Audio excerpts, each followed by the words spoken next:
എന്താ നാട്ടുകാർക്ക് നിങ്ങളായിട്ട് ഇത്ര ഒരു ഇത്? ഞങ്ങൾ ഓട്ടോറിക്ഷക്കാരനെ വിളിച്ചു, ഒരു കടിയൊക്കെ നിങ്ങൾക്ക് വള്ളത്തിന് പോയി, പൈസ ഒക്കെ ഒരാളെ വിളിച്ചു. അപ്പൊ നാട്ടുകാർക്കൊക്കെ നിങ്ങള് എന്താ ചെയ്തിരിക്കണേ? എന്താ നിങ്ങളായിട്ട് ഇത്ര? നിങ്ങളായിട്ട് ഭയങ്കര ദേഷ്യമുള്ള എന്താ സംഭവം? നാട്ടുകാർക്ക് ഞാൻ കൊടുത്തത് ഏറിട്ട മക്കളെ, അങ്ങനെ കാലം ഉണ്ടാന്നു. എന്താ സ്ഥലമൊക്കെ കിടക്കണേ? ഞാൻ കുറച്ച് പൈസ വേണ്ടിയിരുന്നു, ബാങ്കൊക്കെ ബാങ്ക് അടച്ചിരുന്നു. എന്താ അത്യാവശ്യം? അത്യാവശ്യമാണ് ഇപ്പോൾ. ചെയ്യാ കാഞ്ചി വെച്ചോളി ഇല്ലേ? കുഴപ്പമില്ല, പിന്നെ ഉണ്ടാവുന്നായി കാണാം. പിന്നെ ഇതിപ്പോ ഞാൻ കഴിയുന്നേക്കാളും കൂടുതലുണ്ടല്ലോ, അവനെ കണ്ടത് നന്നായി. എന്താ തറമൊക്കെ നോക്കിക്കണേ? ഞാനിത് 4-5 കൊല്ലം ഇത് തറട്ടിട്ട് ഗൾഫിലായിരുന്നു. ഗൾഫിൽ നിന്ന് പോരും ചെയ്തു, ഇപ്പൊ ചെട്ടിന്ന് കൂടും ചെയ്തു, പട്ടിരായിട്ട് അയക്കില്ല. ഇതിപ്പോ പണിയെടുക്കണം. ബേജാറാണ്, എന്താ ചെയ്യാ?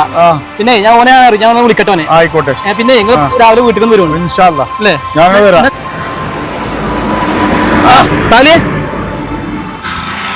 എന്താ സാലി കണക്ക് ആക്സിഡന്റ് കഴിഞ്ഞ അറിയട്ടു?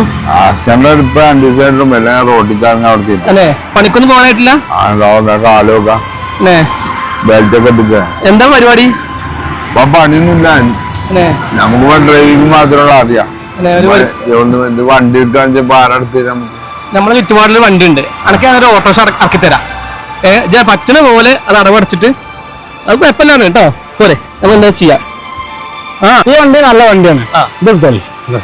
ചാവി പോലെ കൊടുക്കും ഐശ്വര്യമായിട്ട് ആദ്യം അങ്ങനെ കാലം ഉണ്ടായിരുന്നു. മക്കളെ, നിങ്ങളോട് കാര്യം പറയാനുണ്ട്. എന്താണ് പറഞ്ഞത്? നാട്ടുകാരും കുടുംബത്തിനൊക്കെ സഹായിക്കണൊക്കെ നല്ല തന്നെയാണ്. ശവനാവന്റെ കുടുംബം നോക്കി ബാക്കിയുള്ള വെച്ചിട്ട് വേണം നാട്ടുകാരും കുടുംബങ്ങളിൽ ഇതാക്കാൻ. അല്ലെങ്കിൽ ഇന്റെ ഈ അവസ്ഥ വരും. നമുക്കൊക്കെ നമുക്ക് പോവല്ലേ? പോവല്ലേ? നിങ്ങളാണ് ആക്കി തരാം. ആക്കി തരാം, ഇപ്പൊ കുഴപ്പമൊന്നുമില്ലല്ലോ. അല്ല മക്കളെ, ഇന്ന് ആരും തിരിഞ്ഞു നോക്കലില്ല.